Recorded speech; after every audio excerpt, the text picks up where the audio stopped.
L'info écho avec Capital. L'info pratique, Capital, c'est l'heure des vacances d'été. Si de nombreux Français ont choisi de rester dans l'Hexagone en raison de l'épidémie de Covid-19, d'autres ont choisi de s'envoler dans d'autres pays européens. Mais attention, avant de partir, à bien vérifier les conditions d'entrée chez nos voisins.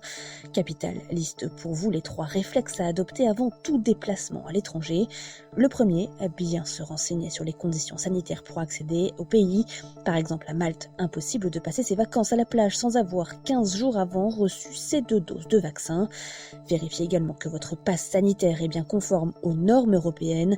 Enfin, pour partir en Grèce ou en Italie, il est obligatoire de remplir un formulaire de localisation avant votre départ, au risque de voir votre séjour de rêve sur les plages de Mykonos tomber à l'eau.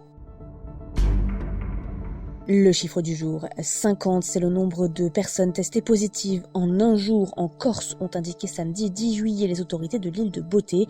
Du jamais vu sur le territoire, les personnes infectées âgées de 20 à 35 ans auraient participé à 3 soirées à Balagne, sur la côte nord-ouest de l'île.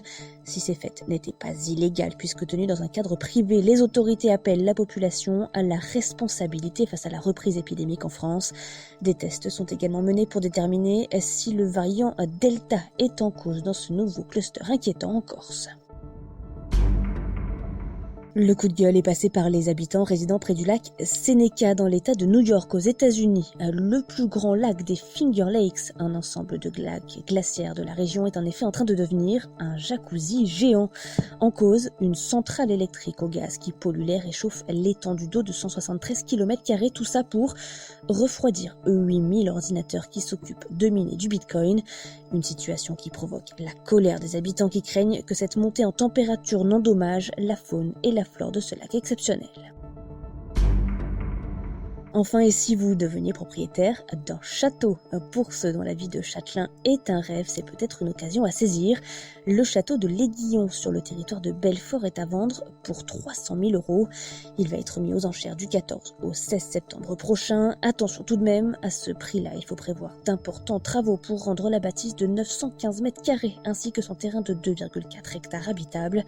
Reste qu'une fois restaurée, la bâtisse pourrait devenir un petit paradis sur terre.